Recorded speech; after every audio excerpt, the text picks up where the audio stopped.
বন্ধুরা, পৃথিবীর সবচেয়ে বিষধর সাপ কি? যদি জানতে চাওয়া হয়, সবাই চোখ বন্ধ করে বলে দেবে অস্ট্রেলিয়ার ইনল্যান্ড টাইপেনের কথা। আবার কেউ কেউ বলবেন বেলসার সি স্নেকের কথা। হ্যাঁ, এরাই পৃথিবীর সবথেকে বিষধর সাপ। তবে কিনা প্রশ্নটা একটু ঘুরিয়ে যদি করা হয়, বিষধরদের মধ্যে লম্বায় সবচেয়ে বড় কোন সাপটি? যদি না জানা থাকে তবে আপনি একটু থতমত খেয়ে মাথা চুলকাবেন। অনেকেই হয়তো বুঝতে পারছেন আমি কার কথা বলতে চলেছি। হ্যাঁ বন্ধুরা, আমি পৃথিবীর সবচেয়ে বড় একমাত্র বিষধর সাপ কিং কোবরার কথাই বলতে চলেছি। পৃথিবীর মধ্যে লম্বায় বড় সবচেয়ে বিষধর সাপ বলা হয় কিং কোবরাকে। কিং কোবরা হলো ইংরেজি নাম।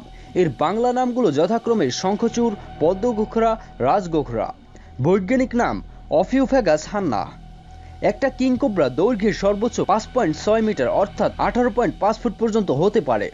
একটু চিন্তা করুন তো, 18 ফুটের একটা সাপ আপনার সামনে ফনা ধরে এক দৃষ্টিতে তাকিয়ে আছে।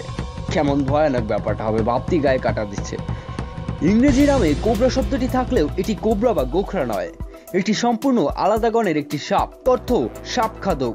মজার বিষয় হচ্ছে বন্ধুরা, কিং কোবরা অন্যান্য সাপ খেয়ে তার খাদ্য চাহিদা মেটায়। যে সকল সাপ এটি ভক্ষণ করে থাকে তার মধ্যে আছে রেড স্নেক।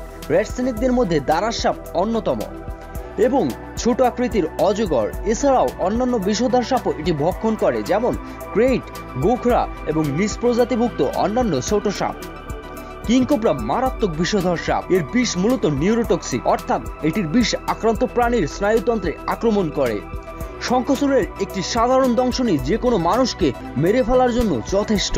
এর কামড়ের ফলে সৃষ্ট মৃত্যুর হার প্রায় 75%। বলা হয় কিং কোবরার কামড়ে একটা বিশালাকার হাতিও 3 ঘন্টার মধ্যে মারা যায়।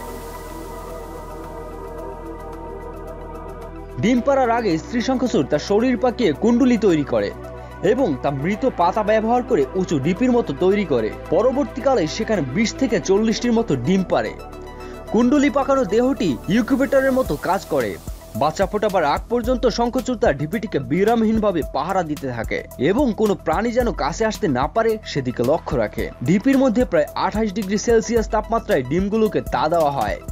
বাচ্চা ফোটার পর তার নিজে নিজে ডিমের খোলস ভেঙে বেরিয়ে যায় এবং নিজেই নিজের শিকার খুঁজতে থাকে। এজন্য মাকে তার নিজের বাচ্চা ভক্ষণ করতে হয় না, নতুবা কিং কোবরা নিজের বাচ্চাকে ভক্ষণ করতে মোটেই দ্বিধা করত না। শিশু শঙ্খচূড়ের দৈর্ঘ্য হয় প্রায় 55 সেন্টিমিটার এবং এদের বিষ প্রাপ্তবয়স্কদের মতোই মৃত্যুঘাতী। এছাড়াও ভুটান, মায়ানমার, কম্বোডিয়া, চীন, Bharat, Indonesia, Nepal, Philippine, Singapore, Thailand ও ভিয়েতনামে বেশি পরিমাণে এদের দেখা যায়। এটি ঘন জঙ্গল ও উঁচু ভূমিতে, বিশেষ করে হ্রদ ও স্রোতস্বিনী পরিবেশে থাকতে বেশি পছন্দ করে। মাঝে মাঝে গৃহস্থের রান্নাঘরেও একে দেখা যায়। বন্ধুরা, দুঃখের কথা তো হচ্ছে এই, সব এলাকায় বন নিধন ও আন্তর্জাতিক প্রাণী চোরাচালানের জন্য শঙ্খচূড়ের প্রজাতি দিন দিন বিলুপ্তর পথে। এই সাপ বিলুপ্তির হাত থেকে বাঁচাতে যদি অতি সত্বর কার্যকরী পদক্ষেপ না নেওয়া হয় তবে অচিরেই কিং কোবরা সাপ বিলুপ্ত হয়ে যাবে। বন্ধুরা, আসুন আমরা কিং কোবরা বিলুপ্তির হাত থেকে রক্ষা করতে সরকারকে সব রকমের সহযোগিতা করি। আমাদের সহযোগিতায় এই সাপকে বিলুপ্তির হাত থেকে রক্ষা করবে। বন্ধুরা, দেখতে দেখতে চলে এলাম ভিডিওর শেষ পর্যায়ে। ভিডিওটি শেষ করার আগে বলি, আপনি যদি দশ সলিউশনসে এখনো সাবস্ক্রাইব না করে থাকেন তবে দয়া করে এখনই লাল সাবস্ক্রাইব বাটনটি প্রেস করে পাশে বেল বাটনটি দাবিয়ে দিন আর উপভোগ করুন নিত্য নতুন দারুণ সব ভিডিও। বন্ধুরা, সবাই stay happy, stay cool, have a good day. আল্লাহ হাফেজ, টাটা অ্যান্ড গুড বাই।